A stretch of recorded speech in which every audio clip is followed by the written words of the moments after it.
I back in the good old USA Wilmington, North Carolina midsummer before the start of my sophomore year at John T. Hoggett High School 1971-72. I did nothing hang around trying to make friends, no luck, nobody knew me, so it made sense to wait till school started. I felt sure someone would present themselves, maybe I could even find a best friend. Dad and I were walking to the school to pre-register. No car, Dad said, the walk will be good for you, then added, you will probably have to get your hair cut. One thing that I did notice was that some boys had longer hair than me. Dad's army buddies must be wrong about the dress code. I thought I had more info and offered a bet that I hoped Dad would like. I said, if I have to cut my hair I will cut it and join JRROTC. However, if I do not have to cut it then I have the right to say no. You can ask all you want, I have the final word when it comes to a haircut. He looked at me like he had just won the lotto and said, I'll take that bet. I reached out my hand to shake his and said, deal.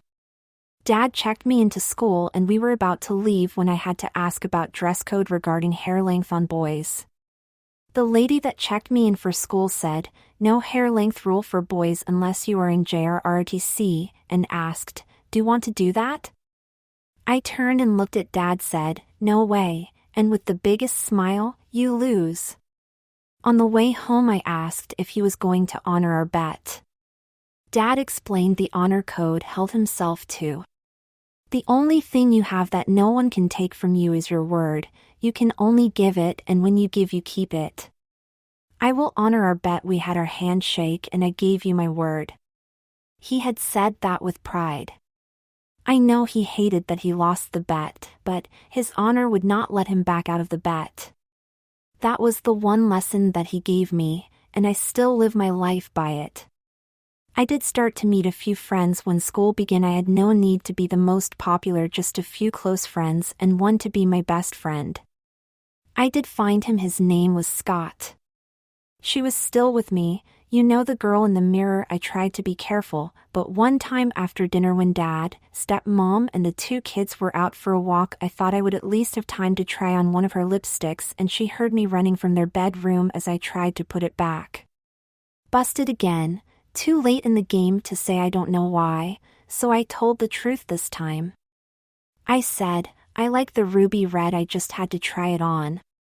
She went and got it and held it out to me saying, you like it, you can have it. Take it, now it's yours. Wake me up, I think I am dreaming. I saw it in my hand, the tube of ruby red lipstick. I had my first lipstick of my own. I know it is not much, but it was a real big deal to me.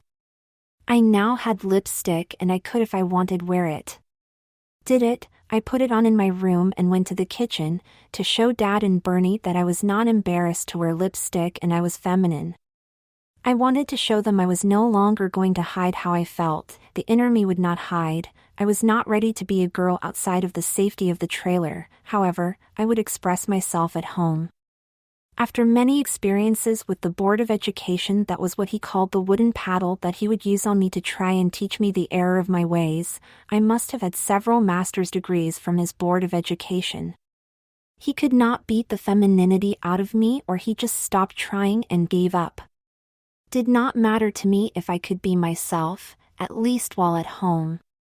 I knew that I had to be careful or other people, friends at school, would see that I was not much of a boy and would see me as more like a girl than a boy. I came up with a plan. I was going to grow my hair long. My victory over Dad with the bet, it would be easy for people to think that I was a long-haired hippie boy. It could work. The male persona would be long-haired hippie. I lit a cigarette I could smoke. Dad even let me get a pack from him when I needed one. He found out I was smoking when we were in Germany. He said as he threw down a package of cigarettes, want to smoke, then do it in front of me. Light one up and keep lighting up till I tell you to stop. I did what he told me and thought strange way to discipline me. The first one no problem. He said, light another one. Did not feel that good as the first one, got a little dizzy, never had a second smoke that soon. Again, he said. Okay, I was starting to see his plan, make me so sick from smoking that I would rather quit and not smoke anymore. I was determined that I was going to win this battle. The third, fourth, fifth, sixth, and I started to think might get sick and throw up. Again, and at my 12th one in a row, he finally decided to call it over. I had one, however, I felt sick and all I wanted was to go to bed. I was tired to make to the sofa and go to bed. He said, "Not so fast, you need to take your dog out, you can have a smoke if you want one." "No, thanks, I'll wait, I really don't want one right now," I said. He laughed at my dismay and said, "If you need a pack you can get one from the carton, but don't take the last pack. Let me know before we get that low." "I just want to get her walk over and go to bed," I said. As I pulled the cigarette from my mouth I could see the imprint from the lipstick and I liked it. I knew wearing lipstick at home was something I would do from now on. The girl in the mirror was my future to calling myself that seemed wrong. I was incomplete. I, she, or we needed a name. I knew that James was totally wrong, the same was true for Jim or Jimmy. I could have been given the name Jamie, however, my mother gave birth to me before my aunt on dad's side of the family. Their deal was the woman that gave birth to the next son could use the name James, the other child be named Jamie. I lost out on Jamie and that name would have worked out well as it could be a girl's name or a boy's name, just my luck, mother had me first. I could still use Jamie as a nickname, it would be good for now. I will use Jamie for now and when the time is right I'll change it to a name that fits me. "James, what's going on?" Scott asked. I admit I zoned out and did not hear him. I did hear him as he said, "Hey, didn't you hear me?" "Sorry, don't respond well to that name," I said. "It is the name Dad uses when he is upset or mad at me." "I don't want to say hey you, so, what name would you like me to use?" he asked. I replied, "Jim, Jimmy or Jamie." He said, "Jimmy and Jamie seem okay, if we were kids I'll call you Jim." "Fine with me," I said. I had hoped for Jamie. "Jim want to come over after school and hang out for a while?" he asked. "Sure, I got nothing else planned, I'll need to call home," I said. "No problem," he said. I saw Scott at lunch and he asked, "Jim's still going to hang out after school?" "Yeah, don't live far away do you?" I asked. "Just across the street," he replied. I had 5th period English class and it was to get fun. Poetry never thought I would like it, but the teacher was good at making it fun. I wrote this poem about friends in that class, hope you like it. Friends are great to have around, when the blues have got you down talking to them can make you feel so good, 'cause that's the way you really should. Friends may have need of you, 'cause the blues can strike them too. Just remember it's a two-way street, down the middle is where you must meet. Written for English class 1971. It was a fun class. I had a notebook with all my works from class over that year, but I loaned it to someone and never got it back. However, that poem has always been in my mind. Scott and I had the same 6th period art class and again he inquired about coming over and I gave same answer. I met up with Scott after school and he was not kidding, he did live right across the street. His house was across the golf course and its backyard shared the out of bounds with the 7th fairway.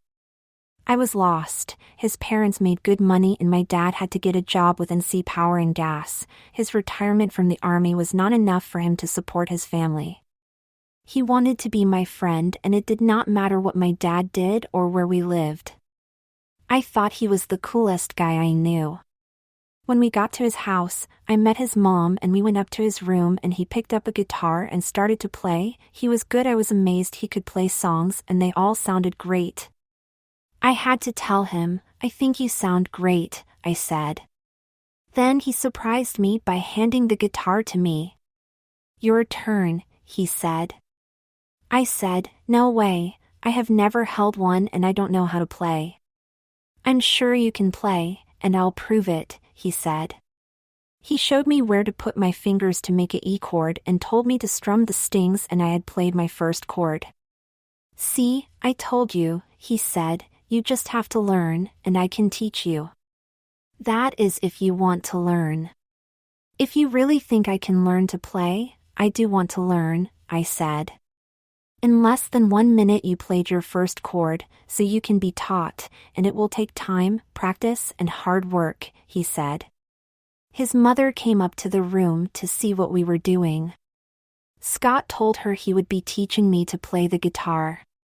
That's great, I won't have to worry about Mike getting you in trouble. Throwing golf balls is very bad. Jim, do you need to use the phone to call for a ride? I said, we don't have a car, I guess I will walk or try to thumb a ride. It will be dark before you get home and your clothes are too dark for walking at night by the roadside, and hitchhiking is really dangerous. No, I will give you a ride home, she said. Scott said, Dad is not going to like that. He thinks having a friend without valid transportation is beneath our standing. I've told you before, not all of your father views are correct, and I let him know when he is wrong, and he is wrong in this matter, she said. She looked at me saying, get ready to go.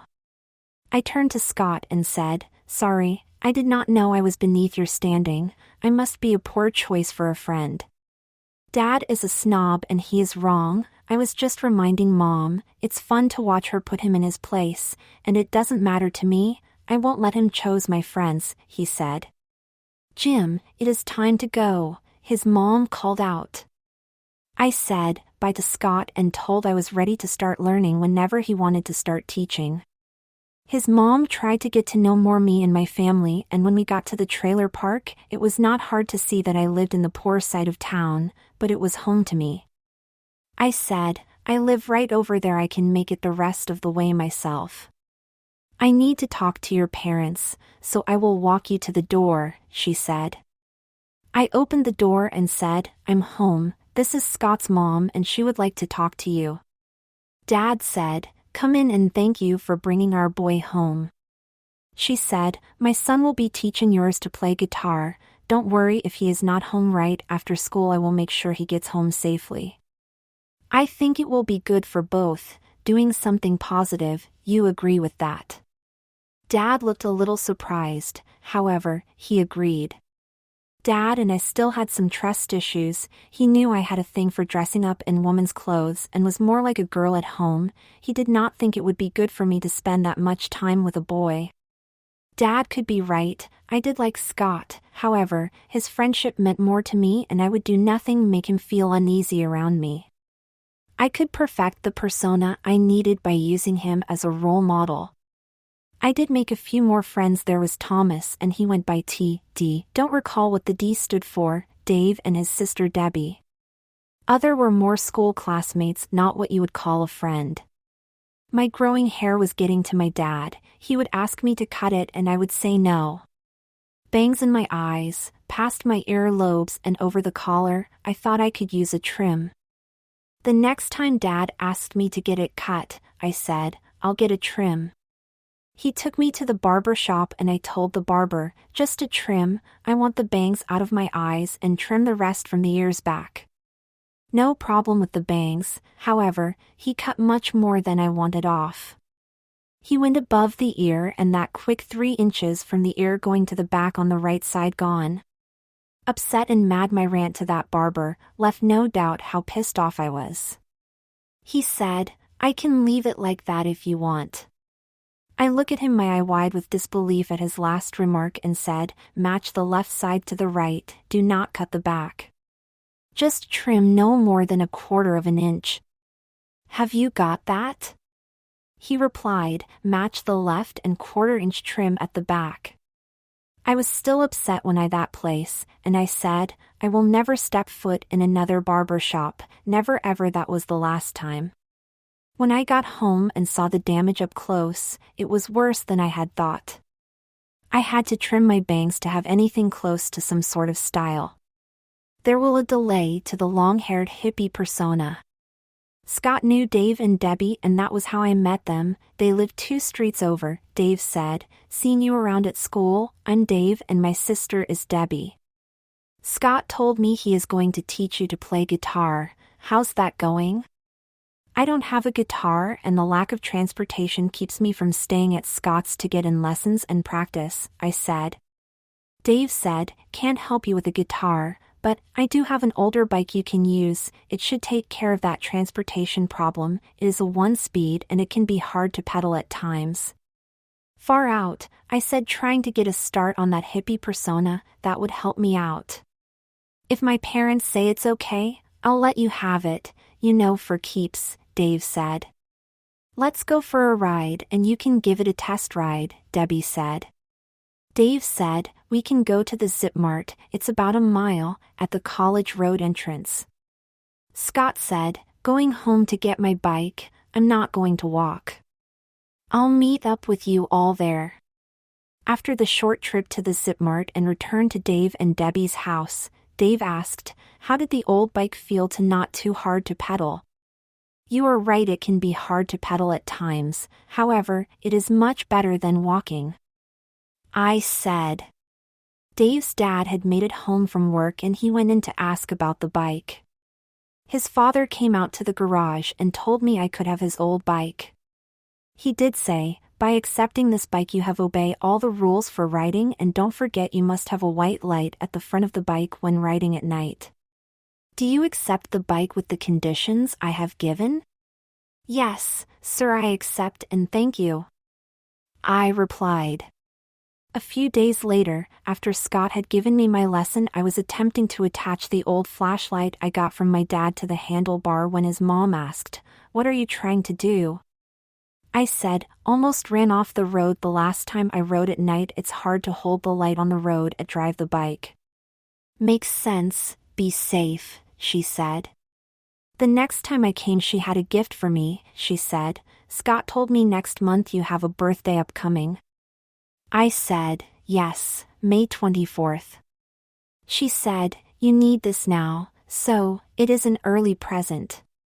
It was nightlight that had a generator. I thanked her, and Scott and I had fun trying to get it attached to the bike. We did get it on and it was a good thing. It was a dark night and no moon. My hair was getting longer, and it seemed to be making up for the loss in rapid time, or I was getting the last push from puberty. I did grow 2 inches over the school year, however, I maxed out at 5 feet 4 inches. It was then that I started to hear the phrase that at first would make me mad. At a store the clerk would say, "May I help you, miss?" and with a second look say, "Sorry, I thought you were a woman." When I faced the truth, I knew it was a possibility that I could be mistaken for a woman. 5 feet 4 inches, a slight build, and 115 pounds. The slight and light mustache, with hardly any other facial hair. I realized my hair was getting longer, and unless I cut it to look more like a guy, I had to accept that if having longer hair meant I would look more like a woman, then so be it. My birthday had come and gone. Scott did have a surprise for me. He got the old guitar that he first had when he was 10 years old and gave it to me. He said it was so I could practice over the summer. I said, "Thanks, I take good care of it." He said, "You better, if your parents ever buy you one, I want it back."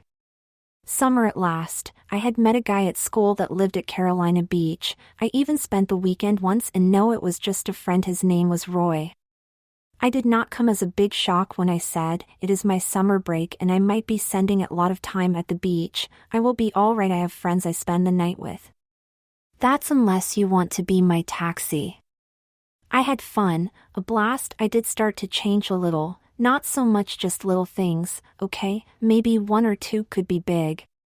The first few days, I just hung out and spent the nights with friends, not wanting to be known as a freeloader. I only stayed 1 night with the 3 friends I had met at school. On the 4th night I went to the 24-hour restaurant and drank my cup of unlimited refill coffee. I met Eddie. He worked the graveyard shift as kitchen helper, and he asked, could I help him out and cover his shift Friday night 10 p.m. to 6 a.m. I said, I've never had a job and did not know what I would have to do, or if I could do it, and would not want to do any harm to his job by messing up. He said, "No problem there, George the cook will tell you what to do, the job is easy." "Okay, then I will give it a try," I said. "You need to be here by 9:45 p.m., and thanks a lot," he said. Thursday morning and the sun was rising. Although I drank coffee most of the night, I was tired, but I had to get home. I got to the main road leading out of town and had no luck get a ride. Too close to the central business district, I started to walk towards the edge of town. I hoped to have better luck there. I made it home, took a shower, put my dirty clothes into the washer and went to bed. When I woke, Dad was home from his job, so I went to get a cup of coffee to help wake up. "Hey, Dad, I have got some good news. I'm going to fill in for a guy at an all-night restaurant down at the beach on Friday night. I need my social security card and the night cook told me my school ID would be okay for one-night fill-in," I said. "A job, not bad, only 4 days into summer break and you have landed a job," he said. "I'm just filling in for Eddie, don't have a job yet," I said. "Do your best, work hard and stay busy, trust me the boss will notice, and you may get a job out of it," he said. I was surprised by that. He sounded proud of me. I said, "Need to make it through Friday night first." He got me my SS card and empty time to fill until it would be time to make it to work. Didn't know how much time it would take to get a ride hitchhiking. I said, "I hope I get a ride in time." I was shocked when Dad said, "First night, first job and you don't want to be late, I'll give you a ride to help you out this time," he said. I could see what he was up to. If I worked as a boy, then I could put that girliness behind me and be a man. I had to laugh inwardly at that. I was going to use the money to buy makeup. Woke up Friday afternoon to get ready and thought cleaner face would look better, so I shaved, showered and washed my hair. Got dressed and waited for Dad to get home. Dad got me there 5 minutes early, he said. "Remember, early is good and late is bad." I said, "Thanks for the ride." I went inside, and it felt different. I was coming to work not just for coffee. My first night almost ended then. A woman in a waitress uniform name tag Red Mary said, "Sorry, but you can't work in flip-flops." I turned to look for Dad, however, he was already gone. Not that he could have helped, the only shoes I had were split and lifting from the soles. I did need a new pair. I said, I had thought I had time to get a new pair before school, but this fill-in job offer came first. "Tell Eddie sorry I let him down." I started toward the door and the other waitress Alice said, "Let's see if we can come up with a pair of shoes for you." "What size do you wear?" she asked. I looked at the flip-flops and said, "Small to medium." "Not those, your regular shoe size," said. "Size 5, I told her. "That doesn't seem right, your feet look bigger than size 5, she said. Mary was laughing at that and said, "Alice, a boy's size 5 is a girl's size 7. You're in luck, that's my size and I just got a new pair and my old ones are in the car." "I'll go get them," Alice said. As she handed the shoes toward me she said, "You will need to wear these socks, or you will have blisters by morning." Mary said, "It is your choice, the socks and shoes if you want to work or go home." Of course, Jamie was inside my head practically yelling for me to grab them. However, I was going to work as Jimmy and he should not be so eager. I did need them. I said, "I guess I really have no choice, I will need to wear them if I want to work," and put forth my hands to accept the socks and shoes. A funny thing did happen, at least I can laugh at it now. I was told to put my flip-flops up in a locker in the men's room and grab a white work shirt from the closet in the hallway on my way back. Should have been no problem, but I grabbed what I thought was a white shirt. It was white and at a glance it did look like a shirt. It wasn't, it was a white work dress. I should have looked at it before I started to put it on while walking back to the main dining room to save time. I said, "I seem to be too small to fit into this." Alice and Mary were both bursting with laughter, as Mary said, "Silly, that's a work dress." Alice said, Let's get you that work shirt. At the closet, she said, I see no white shirts in here, and with the dress folded you just made a mistake, no harm no foul. I hoped I could make it the rest of the shift without a big blunder, but that was funny. I did make it till morning. I had done everything that George had told me to do, and after the bar rush I even did something extra. I cleaned the shelf behind the booths. I saw it was dirty there and just did it. In the morning when the owner came in, he looked at me and said, "Who are you and where is Eddie?" I said, "I'm Jimmy and I filled in for Eddie last night. Eddie was going to pay me when he got paid. By the way, when will that be?" He was going to say something when the area I had cleaned as an extra task caught his eye. "Did Eddie ask you to clean that area behind the booths?" "No, I noticed it needed to be cleaned. I had the time and it did it." "I did come into work at the time and it just seemed right," I said. He said, I had asked him twice to do that. He looked at me with a follow-up, "The job is yours if you want it." I said, I did not mean to cause Eddie to lose his job, was just trying to help him out. I would like it, however, I feel bad about it. Here is the deal, Eddie had been here for 3 weeks and has missed 1 day of work every week thus far. I told him 6 days a week, and I told him twice to clean that area. No, I was going to let him go for that after this weekend, so, if you can give me 6 days a week I'll give you 25 cents over minimum wage. Do you want the job? I said, if you were going to let him go, then I'm not really taking his job. Yes, I'll take the job.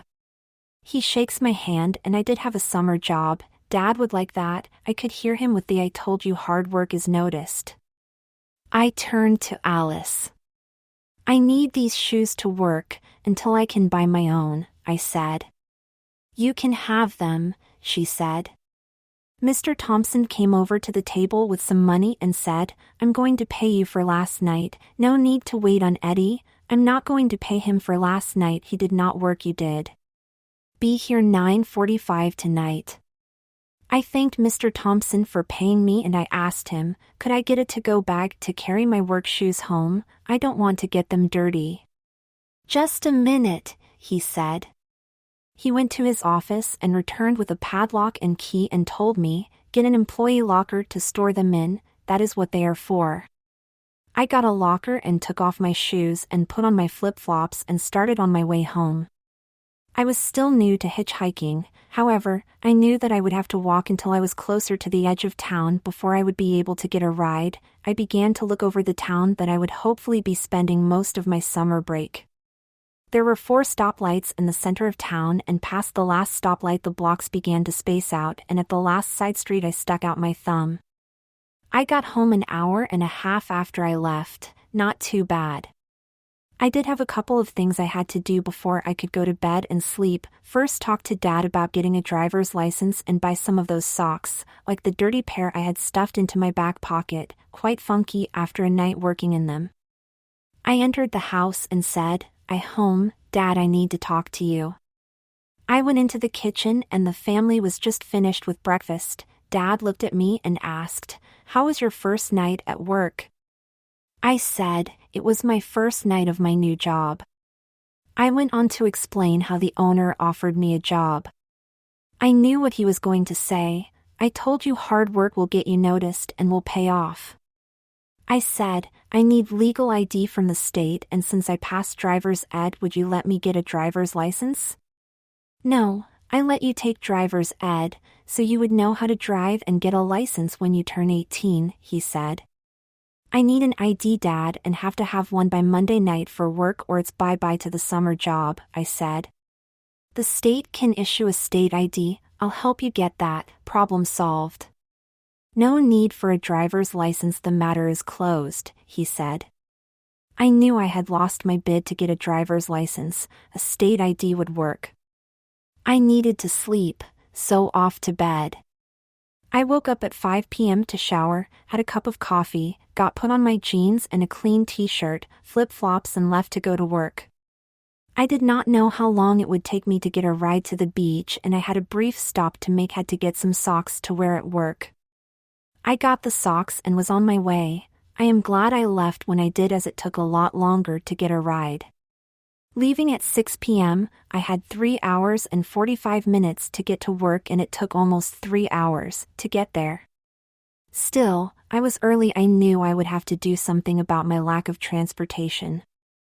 I entered the restaurant and went to the employee table as close to the back kitchen and had my first of many cups of coffee. It was free, and it would be a long night. Alice and Mary showed up as I was starting my second cup. Alice said, "You made it back. I'm glad to have you as part of the team." Yes, I thought it would be a good summer job to have. Only problem is my lack of transportation, and I did not see a white shirt to wear, I said. Alice said, "I had hoped you would come back tonight, so I brought you a few old basic white shirts that you can have that as if they fit. I have a friend, Rick. He works on a shrimp boat and rents a room nearby. He is looking for someone to split the rent and share the room. If you want, I'll call and tell him to come by and you two can meet. If it works out, it will solve your transportation problem." "Sure, that sounds great. You can call him," I said. She handed me the bag with the shirts and said, "Go try them on and I'll call Rick." I went to the restroom to put my socks up after grabbing a pair to wear the shoes, and took off my t-shirt and put on one of the shirts from the bag, arms through the holes no problem. However, I stopped as I tried to button it up. It was a women's blouse. It was a very plain and could pass as a guy's shirt other than it buttoned on the wrong side, and I did need to wear a white shirt. Alice may have thought that if I did not mind wearing a pair of women's shoes, then I should have no problem wearing a plain white blouse, and she was right. I buttoned it up and tucked it into my jeans. I grabbed the baseball-style cap, pulled my hair into a ponytail. However, due to that barber, I could not wear it at the base of my neck like most guys did. It had to be up higher so that the side could be gathered into the ponytail. Halfway up the back of my head and sticking out the gap of the cap at the back, it was either wear it this way or cut it, and that I would not do. I looked in the mirror and I knew Jamie was happy. This was the closest to being out in the real world she had ever been. I went back to the table and had my third cup of coffee and lit a cigarette, knowing it would be hours before I would have the chance to have another. Alice said, "It fits. It looks better than one of the larger men's shirts that if they were here would be too big on you." "You are right. I still have to shop in the boys' department as I am too small to fit into a man's small," I said. I went on to say, "I can't afford to buy clothes just to work a summer job, and shoes are just shoes, and a shirt is just a shirt." Mary said, "Glad you feel that way about the shoes and shirt. Do you think you would say the same thing about slacks? You should be wearing white pants or black slacks." "I do have a few pairs of basic black slacks you can have to wear here at work. However, I would need to measure you and take them in, so they would fit you. You are even smaller than me."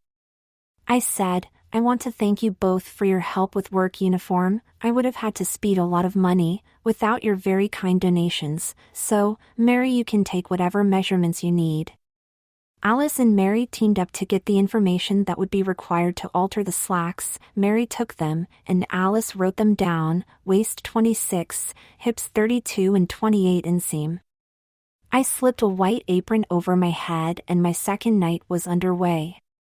Saturday night was a lot busier than last night, and when the bar rush hit us, every table as well as the counter was full, and people were standing at the door. That did not happen last night. I had all the dishes, coffee cups, dishes and silverware caught up. However, it would not take long before I would be working my ass off, just to try to keep from running out of clean stock, and it would continue until there were no people left standing at the door. The bar rush started at 10 minutes to 3 a.m. and it took an hour and 15 minutes to seat the last people that had been waiting. Now, I could only wait for customers to finish. I could have everything cleaned and put up by quitting time, and then clean the restroom, sweep and mop the kitchen, mop the dining room and take out the trash. I tried as hard as I could, but I was just getting to the trash cans as the shift came to an end. I worked over by 15 minutes. I hoped Mr. Thompson would not be too upset. I was bringing in the last trash can when he came up to me and said, "Only 15 minutes over and third shift broke $1,200 by $75. Good job." I looked at him and said, but I had to work over to get it all done. I thought I performed poorly. Nonsense, Eddie had worked a $900 shift and he was still washing dishes at 7 a.m. You did very well. Just one thing, it has nothing to do with your job performance. I don't allow jeans to be worn, he said. Yes, sir, I replied. Mary told me last night before the shift started and offered me a few pairs of basic black slacks. I seem to be too small for even a man's small uniform. You are right, no offense to you, there would be no way you would fit into a man's small, so, if you don't have a problem with hand-me-downs I won't have one either, he said.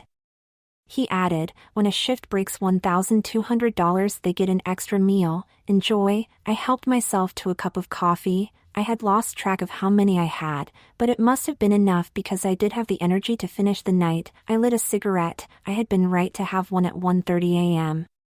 It got too busy to grab on until now. I was thinking about what Mr. Thompson had said, good job, very well done, and was mentally patting myself on the back when Alice and Mary joined me. What a night, I'm glad it's over, Mary said. Alice said, you finished before we did. Mr. Thompson must have been pleased with that. I said, he did say good job and very well done and the extra meal. That's Rick, the guy I told you about, Alice said, and waved him over. I could not help it, he was imposing at 6 feet 3 inches and around 185 pounds, hair pulled back into a ponytail at the base of his neck, green eyes and mustache with a goatee. He must be at least 23 years old. He was handsome in a rugged way. He extended his hand to me and said, I'm Rick, and you must be Jimmy. I reached out to shake his hand. His hand was rough from hard work and his grip was tight, very firm. I tried to return the grip, but there was no way for me to match his strength. I looked at him and said, I'm Jimmy and Alice informed me that you are looking for someone to split the cost and share a room. Direct and to the point, he said, I like that. The room has its own bathroom, unlike the other rooms at the house which must share one bathroom, and it can be very disgusting at times. I pay $15 more per week, but I believe it is worth it. It only has one bed, but also has a sofa that folds down, and you would have no problem sleeping on it. However, I'm too tall to fit and the weekly rate is $45. I think a split of $20 for you and $25 for me as I have the only bed.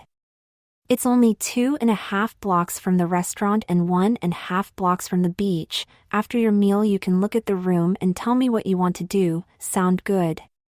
My meal had just arrived and before I started on it I said, sounds fine, let's eat this and I'll look at it. I began to eat my meal, something about free food, it seems to taste better.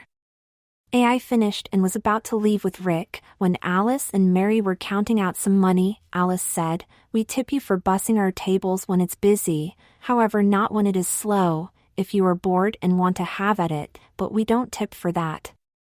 I got $7 from Alice and $5 from Mary. Rick and I left and walked to the room. It was close, and it not too bad. However, the table was a square folding type. It did have 2 chairs, one edge was against the wall and 5 feet away was the fold-down sofa. I did not know how it worked and said, show me how this works, I'll have to know if it's going to be my bed. Does that mean you will split the rent and move in? He asked. It really is what I need, a place to sleep, bathroom and close to work, $20 a week, I said. Yes, we will both be saving money, he said. I took a seat in one of the chairs and pulled out my billfold to get the $20 I would need, a $5 from Mary, another $5 from Alice and a $10 that I had left from Friday's pay, leaving me with $2. That's not right, I should have more money. Rick noticed that I would have only $2 left and said, if you need to wait till you get your first payday, that's okay. I said, I left in such a rush I forgot that Mr. Thompson was going to pay me for Saturday night and start me on payroll Monday. No problem, as I handed him the money. I noticed how dirty the table was, to-go bags and a to-go tray, a couple of cups. I just started to clean off the table. Rick said he would do it, he just was too tired when he got in to clean up. Sorry, only been working 2 days and I see a dirty table and had to clean it, I said. We both laughed at that and helped each other clean the table. After that, Rick gave me a key to the padlock to the door to the room and said, "I'll drop off the key to the front door at the restaurant after I get a copy made." I said, "I'll see you later, I'll be moving Tuesday morning." I went back to the restaurant and saw Mr. Thompson. I said, "I left to see about split rent on our room and got it." So, I have solved that problem I had with transportation. I'll get a state ID on Monday before I come into work. That is good news. I had wondered how you were going to deal with that transportation issue and you left in such a hurry you forgot this, he said, and handed me my pay. $14.43 minimum wage plus .25, hard to believe that was a day's wages. I thanked him and left to start my way home. Walking at first like yesterday, I did have time to reflect on the recent changes to my life. I had a job for the summer and a room to share, and it was close to both work and the beach. I thought of things that I could do when I was off from work. There was the beach itself, the pier and the boardwalk, all would be new to me. I would not have much nightlife, only one night off per week, and it would be Sunday or Monday. Still, I might be able to find something to do. I got home and talked to Dad. I told him of my choice to share the room with Rick, how it'd be better than taking a chance at being late for work. He looked at me and said, "That does make sense. However, don't let this brief bit of freedom from house rules cause you to forget that when you come back home you will still be under my roof." "Yes, sir," I said, "it does solve my transportation problem, and at the end of summer, it is back home and your rules." I went to my room to pack a bag for my time away from home. My dad had called into his job and told them he would late, and after he helped me with my state ID he would be into work. An hour after they opened, I had my ID and Dad dropped me off at home and said, "Work hard and try not to get in any trouble." I grabbed my bag and told Bernie, "I don't know when I will be back, that is during the summer. I will be back in time for school." And I left heading to the beach. I dropped by the restaurant to pick up the key that Rick was to have left for me. He did. I went to the room and I saw a note on the card table. It was from Rick and it read, "Jimmy left you the bottom of the dresser. If you did not see it when you were here, that's understandable, as it is behind the bathroom door. Welcome to the room." Rick, I found it and put my stuff in the bottom drawer and looked at the bathroom old fixtures. The tub had claw feet and no shower. It did have a handheld shower wand that had been affixed to fill nozzle by metal clamp. The sink had hot and cold water, I mean to say one of each. It did match the tub. I still had close to 11 hours until I had to start my shift. I decided time to check out the beach. I went out the door and turned left towards the beach. When I got to the sand and saw the ocean for the first time up close, the waves breaking on the shore, others forming and on their way in and beyond as far as I could see, nothing but water. I could just sit and watch the never-ending assault of tide, incoming or outgoing. It did not stop, and the smell of salt in the air. It was more than the smell, it could be felt as I got closer to the breaking waves, the spray from the waves, turning to mist and carried by the breeze. I could feel and knew what was meant by ocean breeze. It was hot. I thought I could cool off by going into the ocean. I did not have swim trunks or shorts and I was not about to strip down to my jockeys. I could always go back to the room after my dip. I saw a couple of girls on beach towels and I asked, "Would you mind watching my t-shirt and flip-flops while I take a dip in the ocean?" They said, "Sure, no problem." I took off my flip-flops and noticed how hot the sand was and I peeled off my t-shirt, tossing it near the flip-flops, and made my way to the ocean. I needed relief from the hot sand.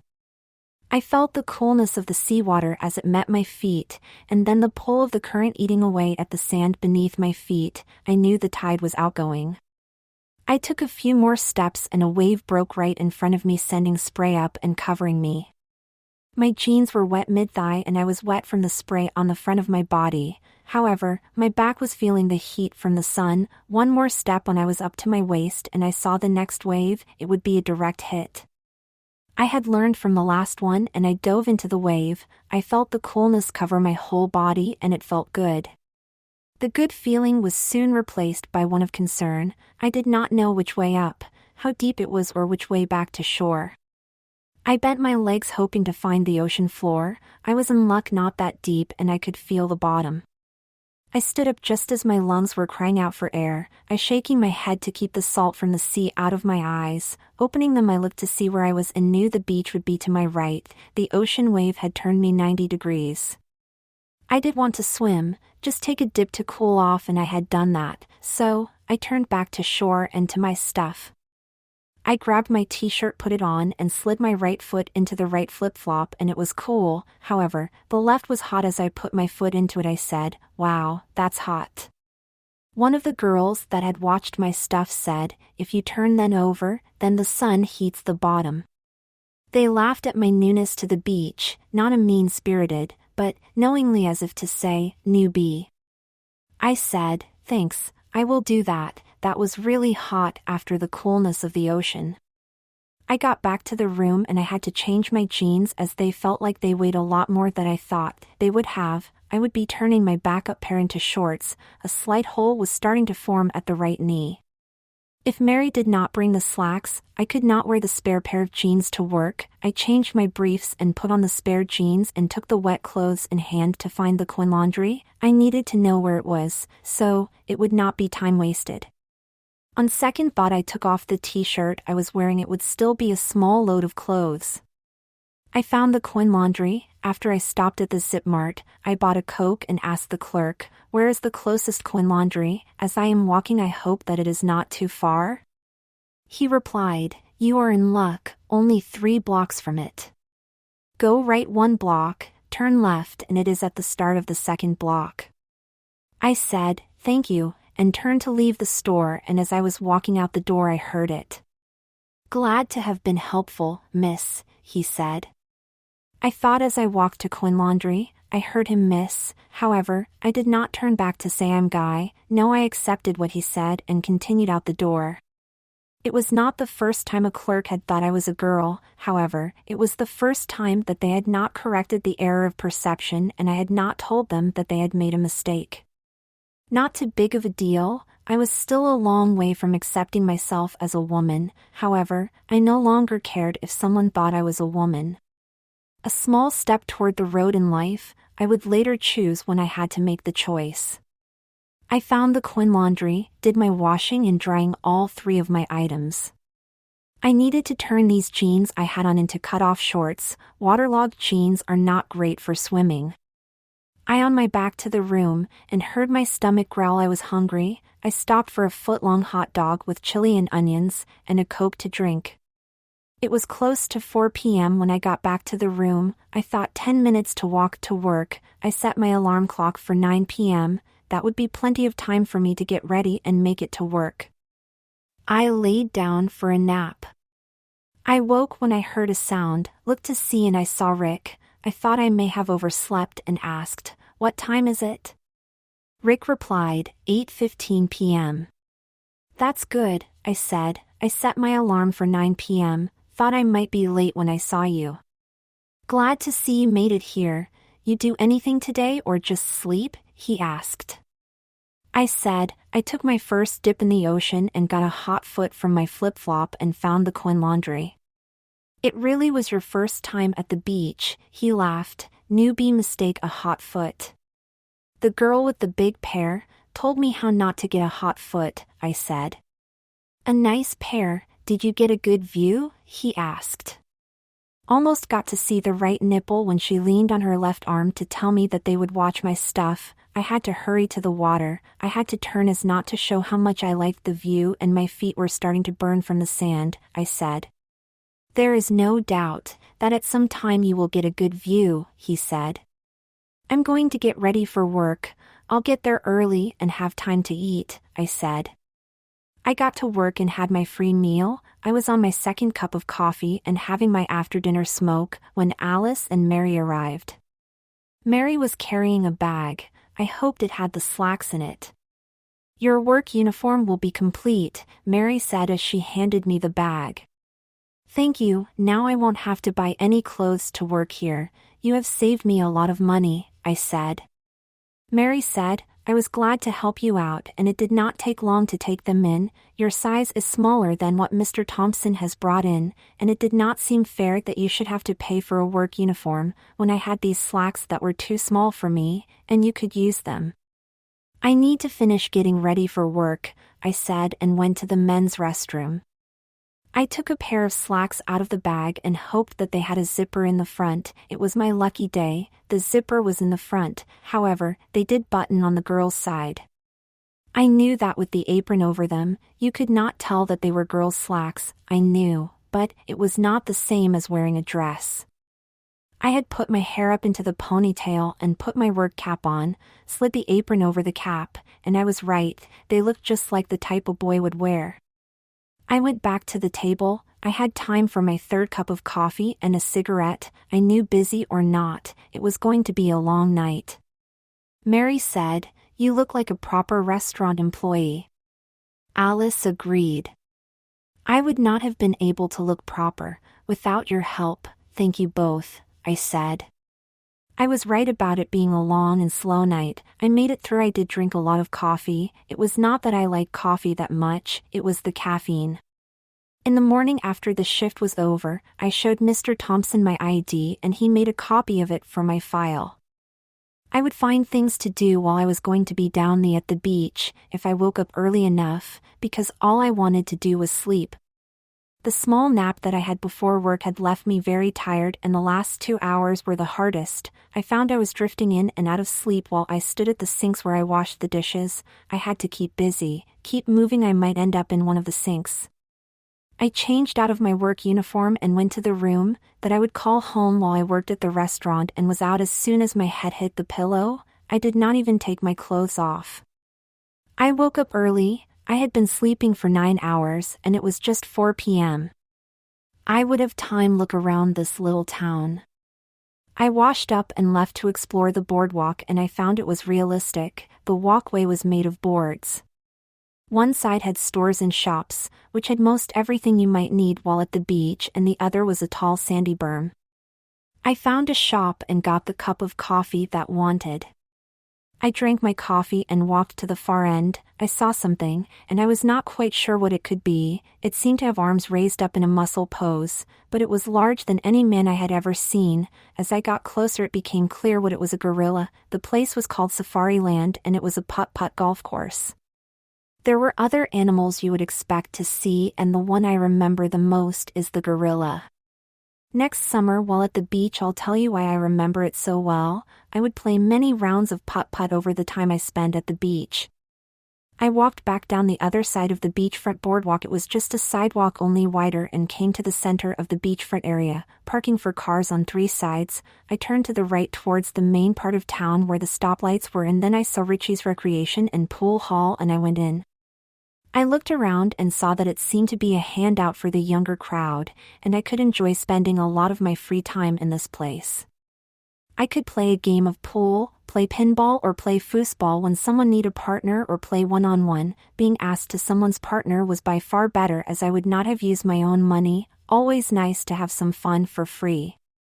The first time I was asked to play, this guy, I never found out his name, asked, "Do you want to be my partner? I need someone to help me challenge for the table." I said, "I've never played before, I guess I won't learn if I don't try." He said, "Okay, since it's your first time you can play goalkeeper and I'll play forward." He was a good player and we won, and kept the table as the house rules were, challengers or losers pay. We kept the table, having won it and won the next 5 games, before being defeated. He said, "Not bad for a greenhorn." I said, "Thanks, that was fun." I was looking at the guy racking the pool tables. He looked like a surfer and his hair was down to the middle of his back. I thought he must have been growing his hair for quite some time. He came over and said, "My name is Brian. I saw you help hold the foosball table. That was a good run. How long have you been playing?" I replied, "That was actually my first time, thanks, it was nice to say next." "I know you are new to the beach," he said. "I think I saw you at the Captain's Table restaurant this past Saturday night. How long have you worked there, if it was you I saw?" Yeah, that was me, I said, and explained how I got the job and tonight would be my 4th day working there. He said, Mr. Thompson offered you a job. He likes his employees to have experience and you had never had a job. You must have done a very good job. I asked, how long have you worked here and what age is required? I think it would be cool to work here. 18 is the age requirement. I started part-time after my birthday last year and have been full-time once I graduated, he said. Crap, I said, I would be 18 till next May. Hey, he said, if want to work here, I'll introduce you to Blackie. He does the hiring and you will have a head start for next summer. What's your name? Jimmy, I said. Brain made the introduction and Blackie said, let me see what Mr. Thompson has to say about you. Check back with me next Wednesday. I said, I'll do that and thank you for taking the time to talk to me. As we walked away, Brain said, don't be surprised if Blackie asks you to start part-time, the first weekend after your 18th birthday.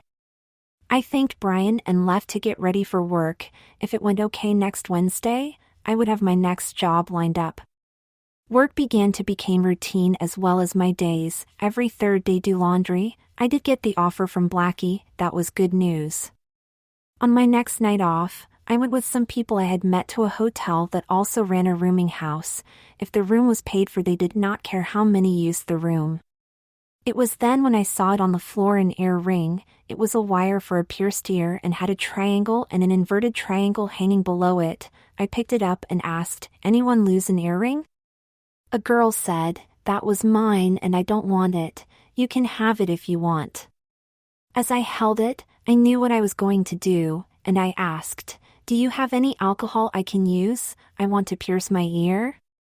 She got some for me and I cleaned both the earring and my right ear lobe. I could hear and feel the earring as it passed through one side of my ear and came out the other side.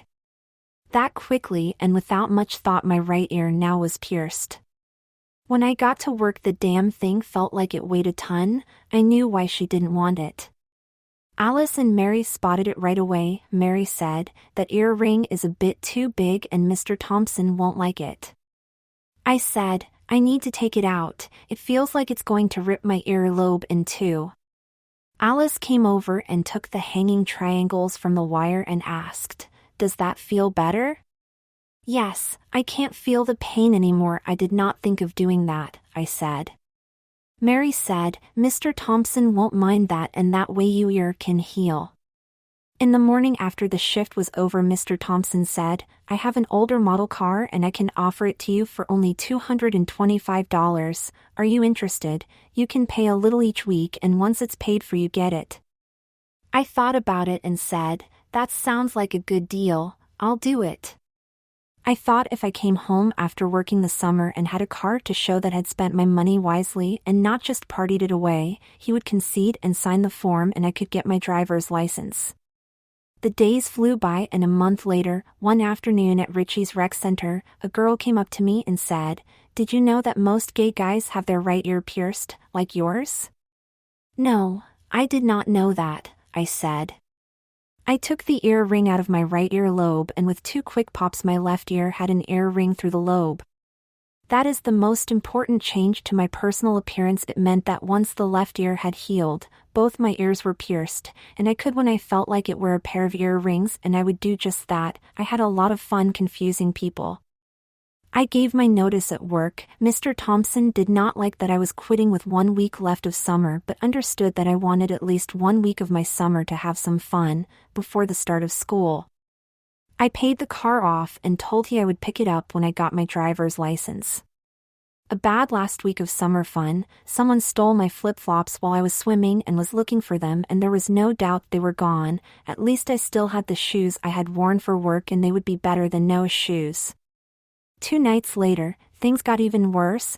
I was crashing at one of the rooms that did not care how many were in the room. The hotel rooming house was on the radar of the local police department. They had heard that it was a hotbed for drugs and sex, and they raided the hotel hoping to get somebody on something and close the place down. It was still dark, and I was waking to a flashlight shining in my eyes. Get out of bed and put your hands behind your back, the police officer said. I was still trying to wake up as I got out of bed, placed my hands behind my back, and heard the handcuffs click. I was scared and terrified beyond belief. I was just sleeping. I had all my clothes on. All four of us were fully clothed, and there were no drugs or alcohol, and nobody had sex. Why were my hands in cuffs? Every one of us had their hands cuffed, and I never heard you were under arrest, I asked. Excuse me for asking, but why are we handcuffed? The officer replied, it is for our safety while we search for drugs, alcohol, or weapons. I did hear one officer say, Chief, we did not find anything. The chief of police said, you will be charged with contributing to the delinquency of a minor, 2 counts, and cohabitation. That's when 2 or more members of the opposite sex stay in the same room. Tammy spoke up and said, Daddy, if you arrest Jimmy for that, you will have to arrest me too. I'm not a minor anymore. My 16th was last week. I guess you forgot. The chief of police was Tammy's father, and he was not going to arrest his daughter. He was mad as he took the cuffs off me and said, all of you may leave now. I was trying to leave. I found one shoe and was looking for the other when the chief said, go before I change my mind. One shoe would do me no good. I dropped it and left. Outside I said, Tammy, I did not know your dad was the chief of police. However, I am glad to find out this way. I thought I was on my way to jail. I left the beach. I felt that if I stayed, the chief would try to lock me up for anything if he could. No, only 3 days left. I was just going home. It was the smart thing to do. I got a ride, and I heard it again. Sorry, I thought you were a woman. I didn't mind. I liked it better each time I heard it.